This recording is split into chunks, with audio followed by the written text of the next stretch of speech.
សួស្តីបងប្អូនទាំងអស់គ្នាចឹងសម្រាប់វីដេអូនេះគឺលោកគ្រូនឹងលើកយក clear ខ្លីៗណាសាមញ្ញសម្រាប់យកមកប្រើប្រាស់នៅក្នុងការរស់នៅប្រចាំថ្ងៃអញ្ចឹងយើងនឹងមករៀនជាមួយគ្នាតាអញ្ចឹងណាពាក្យនេះដែលយើងឧស្សាហ៍សួរគ្នាមែនតើនៅពេលដែលយើងជួបគ្នាហើយយើងចង់សួរគ្នាថាណាតើអ្នកធ្វើការអីអញ្ចឹងក្នុងភាសាអង់គ្លេសគឺយើងមាន2 clear ដែលយើងអាចសួរបានclear ទី1គឺយើងសួរថា what's your job គេ what's your job អញ្ចឹង what's your job ហ្នឹងគឺសួរថាតើអ្នកធ្វើការអីក៏ប៉ុន្តែសម្រាប់ជនជាតិបរទេសតែម្ដងណាដូចជាជនជាតិអាមេរិកកាំងជាដើមជាទូទៅគេអត់សូវយកពាក្យហ្នឹងមកសួរទេគឺគេយក clear មួយទៀតមកសួរច្រើនជាងគឺគេសួរថា what do you do គេ what do you do អញ្ចឹងណា clear what do you do ហ្នឹងគឺគេនិយមប្រើច្រើនជាង what's your job ណាដែលមានន័យថាតើអ្នកធ្វើការអីឬក៏តើការងាររបស់អ្នកហ្នឹងធ្វើការអីគេដែរណា what do you do អូខេអញ្ចឹងយើងអាចធ្វើការកត់សម្គាល់ដែរណាថាពាក្យ what do you do ហ្នឹងគឺគេនិយមប្រើច្រើនជាង what's your job ហើយមួយទៀតនៅពេលដែលគេសួរថា what do you do ហើយពេលដែលយើងចង់ឆ្លើយវិញតើយើងគួរឆ្លើយថាម៉េចជាធម្មតាអីដែលយើងគួរឆ្លើយគឺយើងត្រូវឆ្លើយថា I am ណា I am តើអ្នកធ្វើការអីអញ្ចឹងយើងឆ្លើយ I am ណា I am ហើយជាទូទៅណាពាក្យឬក៏ an ហ្នឹងគឺគេអត់ចោលទេណាឬក៏ an ហ្នឹងអូខេចឹង example what do you do ណា I'm a teacher okay I'm a teacher okay or the second one I'm a doctor okay I'm a doctor ចឹងណាម្ដងទៀតពេលដែលយើងឆ្លើយគឺយើងឆ្លើយថា I am ណា I am ឬក៏ am ហើយពាក្យហ្នឹងឬក៏ an គឺมันអាចចោលបានទេណាគឺតែងតែមានគ្រប់ពេលជានិច្ច What do you do I'm a teacher I'm a doctor okay I'm a doctor អូខេមកបន្តទៀតជាទូទៅនៅពេលដែលយើងឆ្លើយថាខ្ញុំធ្វើការអីហើយយើងគួរតែបន្ថែមព័ត៌មានទៀតថាអូខ្ញុំធ្វើការមុខជំនាញហ្នឹងខ្ញុំជាអីគេហ្នឹងតើខ្ញុំធ្វើការនៅកន្លែងណាអីចឹងអញ្ចឹងយើងអាចនឹងឆ្លើយបន្ថែមទៀតណាយើងកុំឆ្លើយតែខ្លីពេកអញ្ចឹងពេលដែលយើងចង់ឆ្លើយថាខ្ញុំធ្វើការនៅកន្លែងនេះធ្វើការនៅកន្លែងនោះអញ្ចឹងជាទូទៅគឺយើងប្រើ at ណាប្រើ at example គេសួរថា what do you do okay what do you do I'm a teacher okay I'm a teacher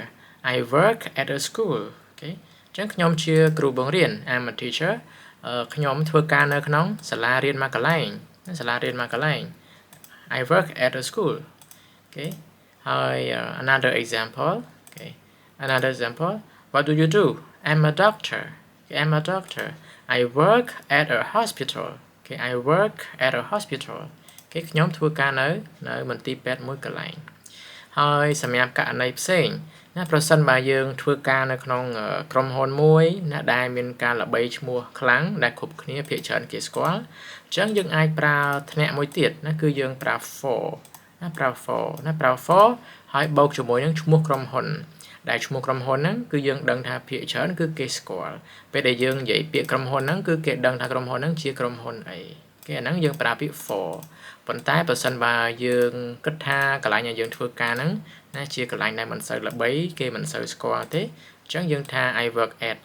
I work at a hospital គេក៏ប៉ុន្តែបើក្រុមហ៊ុនហ្នឹងណាល្បីឈ្មោះគេស្គាល់ច្រើនយើងប្រើ for I work for Microsoft work for Microsoft ណា as an example គេ example គេសួរថា what do you do គេ I'm a software engineer គេ I'm a software engineer I work for Microsoft okay I work for Microsoft okay so continue to another section គេមួយទៀតដែរគេក្នុងនាមយើងជាអ្នកសួរណាយើងសួរទៅកាន់គេហើយគេឆ្លើយមកកាន់យើងឥឡូវ example ថាយើងសួរទៅកាន់គេណាយើងជាអ្នកសួរគេ what do you do គេហើយគេឆ្លើយមកវិញគេថា I'm a software engineer គេ I work for Microsoft អញ្ចឹងនៅពេលដែលគេឆ្លើយថាគេធ្វើការអីណាគេធ្វើការនៅកន្លែងណាហើយអញ្ចឹងយើងណាយើងជាអ្នកដែលស្ដាប់គេអ្នកដែលសួរគេហ្នឹងយើងគួរតែមានការឆ្លើយតបទៅគេវិញដែរណាមិនមែនមានន័យថាគេឆ្លើយមកហើយយើងអត់មាន reaction ណាហ្នឹងគេហៅថាជា reaction ឬក៏ជា response ឬក៏ជា comment ណានៅពេលដែលយើងឮគេឆ្លើយមកយើងគួរតែមាន comment ឬក៏ response តបទៅគេវិញអញ្ចឹង clear មួយចំនួនដែលយើងអាច respond ទៅគេបានហ្នឹងណាឧទាហរណ៍ទី1យើងអាចប្រើពាក្យថា how interesting គួរឲ្យចាប់អារម្មណ៍ណាស់ណ៎គេ how interesting or the second one nhưng ai nó xua thá rồi còn vậy thá that must be exciting okay that must be exciting nó nó cô ai chập ở đó mà okay? That must be exciting okay cô ai rồng phớp na exciting nó cô ai rồng phớp nè rồi có nhưng ai pra bịa trong cái oh really okay oh really oh but man okay វាបង្ហាញអំពីការដែលយើងហ្នឹងយើងស្ដាប់គេហើយយើងមាន response ត្រឡប់ទៅគេវិញអញ្ចឹងនេះគឺជារបៀបក្នុងការដែលយើងណាមាន good communication នៅពេលដែលយើង speak ណា speak មែនតើមិនថាទៅអង់គ្លេសទេខ្មែរយើងក៏អញ្ចឹងដែរពេលដែលយើងសួរនាំគេយើងគួរតែមាន response ឬក៏ comment ឬក៏ reaction ហ្នឹងតបទៅគេវិញខ្មែរយើងក៏មានតែមិនថាទៅអង់គ្លេសទេអូខេមានចំណុចមួយទៀតណាលោកគ្រូយកពាក្យនេះណា clear what do you do ហ្នឹងណាមកប្រៀបធៀបជាមួយនឹង what are you doing អូខេ what are you doing ពីព្រោះអីសម្រាប់ខ្មែរយើងណាសិស្សមួយចំនួនយើងនឹងមានការច្រឡំពេលខ្លះយើងចង់សួរថាអ្នកឯងធ្វើអីហ្នឹងណាអ្នកឯងធ្វើអីហ្នឹងឬក៏កំពុងធ្វើអីហ្នឹងណាក៏ប៉ុន្តែយើងយកពាក្យ what do you do ហ្នឹងមកប្រើណាមកប្រើវិញប៉ុន្តែតាមពិតពាក្យថា what do you do ហ្នឹងគឺយើងប្រើណាសម្រាប់ចង់សួរអំពីមុខរបរណាមុខរបរអញ្ចឹង clear ដែលយើងចង់សួរគេថាតើអ្នកកំពុងធ្វើអីហ្នឹងយើងត្រូវប្រើ clear នេះវិញណា clear នេះវិញ what are you doing okay what are you doing តើអ្នកកំពុងធ្វើអីហ្នឹងណា what are you doing អញ្ចឹងរវាង clear ទាំងពីរនេះសូមណាបងប្អូនទាំងអស់គ្នាអាចប្រយ័ត្នហើយចងចាំថា clear ណាសួរទៅមានន័យថាម៉េចណា what do you do សួរអំពីមុខរបរ what are you doing ណាសួរថាតើអ្នកកំពុងធ្វើអី okay អញ្ចឹងteacher give you one example okay example here what are you doing គេតើអ្នកកំពុងធ្វើអីហ្នឹងអញ្ចឹងយើងកំពុងធ្វើយើងឆ្លើយមក okay I'm reading